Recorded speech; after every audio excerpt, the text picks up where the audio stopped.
We are geek-centric, and you can be too.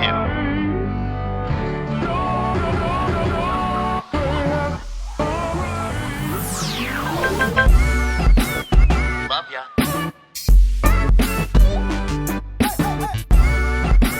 Get home safe, guys.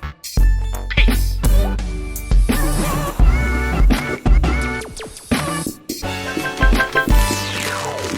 Welcome to the Geek-Centric Podcast, and welcome to our special Behind the Geeks episode for Marvel Studios' The Fantastic Four: First Steps. My name is Justin, and if you're joining us for the first time, well, we are Geek-Centric, a podcast covering the world of movies, TV shows, toys, collectibles, gaming, and all things geek-centric and all things fantastic. Yeah, I did it. I used the name of the heroes in the podcast. We do that a lot. We are so excited to be welcoming the director of Fantastic Four, Matt Shakman, who's making his return to the Geek-Centric podcast. I had the opportunity to sit down with him and talk about this fantastic cast that he got to work with, as well as working with his daughter and what it was like to share that experience with her. But then Nate also had a conversation with some of the cast from this film, which includes Julia Garner, best known for her work on the Netflix series Ozark and Inventing Anna, who plays Shalla-Bal in this film. But Nate also had the opportunity to talk with Ralph Ineson, Galactus himself. It is a paired interview. He has a great conversation with the two of them about finding the voice and what it meant to step into these iconic roles from characters that fans have just been yearning to see on the big screen. It's a great conversation, and we're so grateful to our friends at Marvel Studios Canada, and by extension, Disney Studios Canada, for setting us up with these interviews. Also, if you want to watch these interviews, we have them available on our YouTube channel at youtube.com/geekcentric.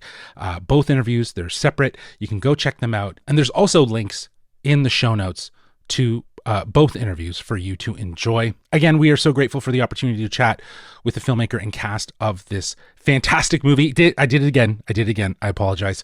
Now, I will preface that at the time of recording these interviews, Nate and I had only seen 30 to 40 minutes of footage. We have now seen the entire movie, and we have our spoiler-free review out now on podcast feeds for you to enjoy. Marvel Studios' The Fantastic Four: First Steps is in theaters today, July 25th. Go see it, because you know us geeks. We're going to be talking spoilers, and we do have a spoiler-filled episode coming soon where we'll talk about some of our favorite moments, some things that didn't work with more spoiler focus. And yes, we will be talking about the end credits. So if you haven't seen the movie, yes, there are end credits. You'll want to stick around. And that's what I'll say about that. That's it. And that episode will be coming out later, so be sure to subscribe to us wherever you listen to podcasts so you know when our latest episode drops. There's a lot more coverage coming up. We are just getting towards the month of August.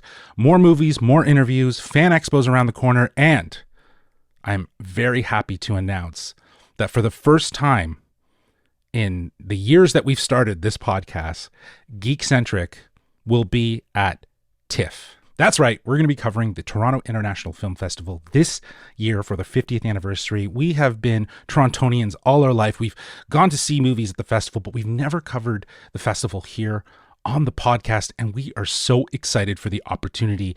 So that's coming up in September. So some fun stuff around the corner, and it's a great time to be geek-centric. So thank you to all of our listeners who join us and engage with us. We absolutely love it. Be sure to follow us on our socials, on Instagram and TikTok at We Are Geekcentric, and on Twitter at GeekcentricYT. Okay, that's it. Let's get to these interviews. First up is my interview with director Matt Shakman.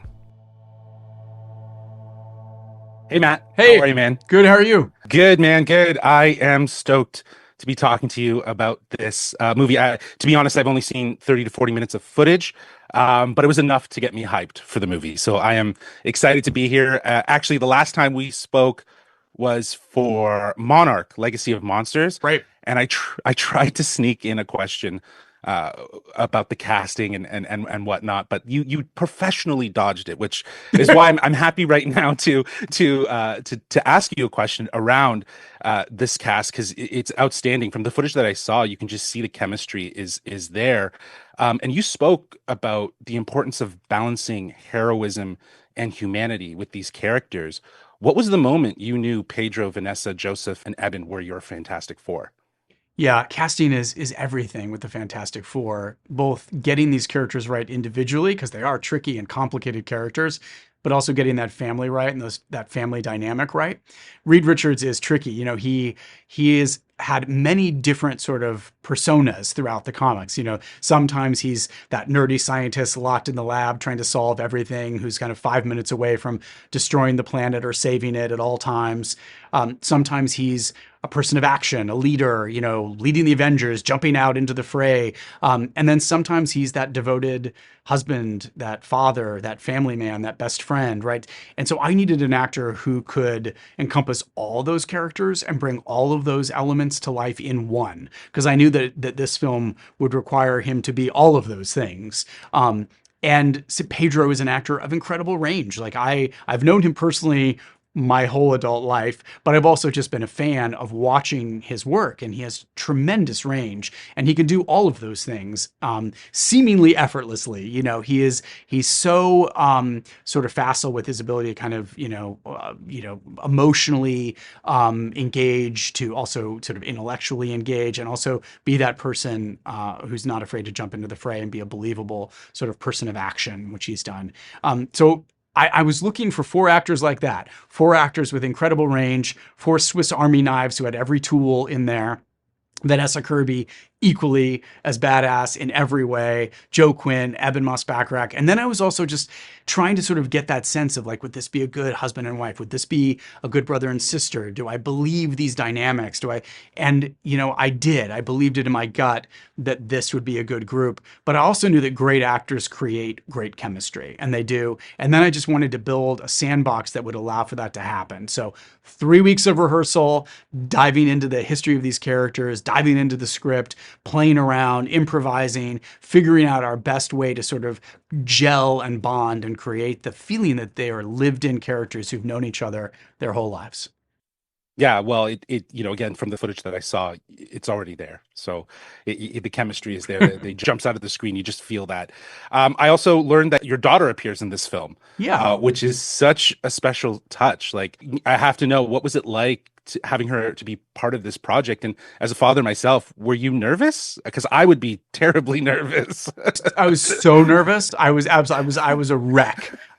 She was a cool customer. She was like, I got this. She does gymnastics. I put her on wires and all this. So she was completely Yeah. unfazed by up in the air. The hardest part of directing her was getting her not to smile as she was being spun around on these wires. And it was supposed to be this big moment of being saved. And, she thought she was going to be crushed by a big piece of concrete. Right. But she was wonderful. She nailed it. 1 or 2 takes. She was, she's Wow, a total good. pro. But it was really wonderful. It was great. And, her birth changed my life. Her birth was the most fantastic thing that's ever happened to me. And it was a big part of how, I approached this story. How does a baby change a couple? How does a baby change a family?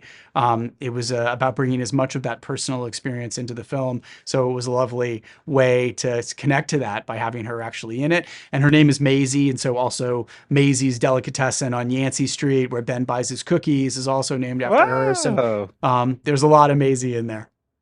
Cool. That's amazing. I am so grateful for this time, Matt. Again, from the footage that we saw, this movie is everything that speaks volumes of your ability as a filmmaker and storyteller, and I can't wait to see the rest of it later this week. So thank you again for joining us on the Geek Centric podcast. It really means a lot, man. Oh, no, thank you so much for having me. I appreciate that.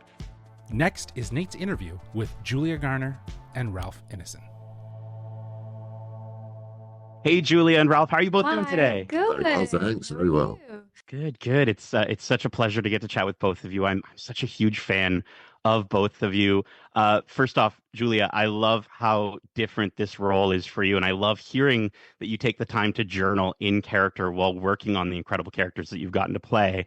One of those roles as Ruth Langmore is one that will never leave my mind. You were so excellent in that role. Thank you. Having now lived inside the minds of such complex characters, I'm curious as a fan, how do you think Ruth would respond to someone like Shalla-Bal? That's funny. Um, I don't know. I mean, it's it's different.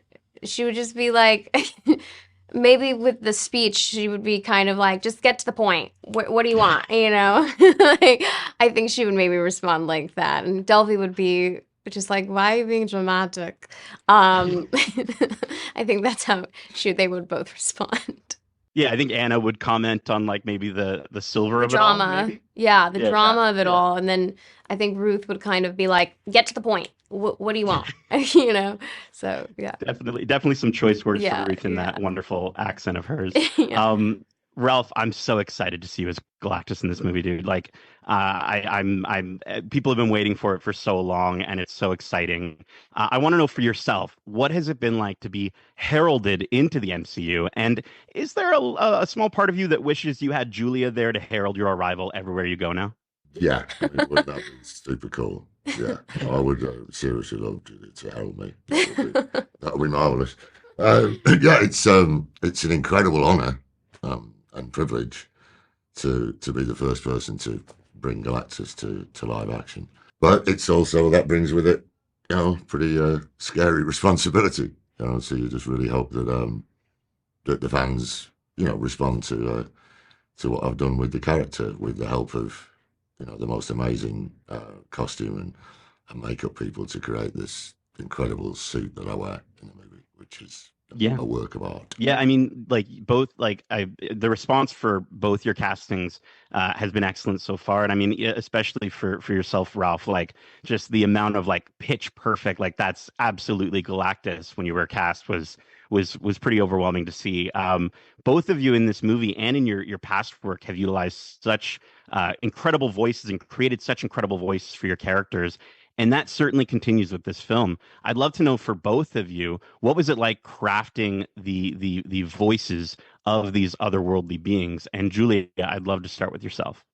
One of the most important things I feel like with just character development is finding the voice, because that's how they're presenting to the world. But I think for her, it was really the delivery in how she was delivering the lines that I was really the cadence in a way, the music of what she was saying, I think was really important. Random things can inspire me. Obviously there's the script, and that's kind of like the Bible on set in a way. But then there's things like, I guess, T.S. Eliot poems. Like, I was listening on YouTube and hearing him read his own poetry, and there was something to his delivery that kind of stuck with me. And yeah, it was kind of a North Star for this in a very strange way. So yeah. I love how you describe it as singing, and then you've described her movements before as dancing. It's a musical number, I guess. It's a musical number. Yeah. Yeah. Ralph, how about for yourself? Yeah, it was, because there's nothing kind of human about the character. It's a force of nature. So finding the voice, I was trying to think of how that voice is created, if it's kind of like a giant space station. So I got these images of tunnels in the Alps and the wind flowing through them. So I tried to get my voice as deep into my stomach as possible and push a lot of air over, as if, so the voice comes off the back of the breath and a growl rather than being formed in the mouth. So yeah, it takes a lot of air to speak that way. So you've got to get your breathing right to speak like Galactus. But yeah, I found a pleasing another octave that I've never been able to use before for this one. Yeah, like the bellows of an organ. I'm exactly. Yeah. I'm so excited to hear that in IMAX. I'm excited for your voice to like shake the entire room, shake my cheeks. Like, that's going to be awesome. Both of you, thank you so much again for taking the time to chat with me. I'm so excited to see more of you in this film, and hopefully more of you in future Marvel films as well. Maybe. Talk to Kevin. Yeah. We'll do. We don't know. We don't know. Talk to the big man. Okay. Yeah. Awesome. Thank you so much. Thank you. Bye.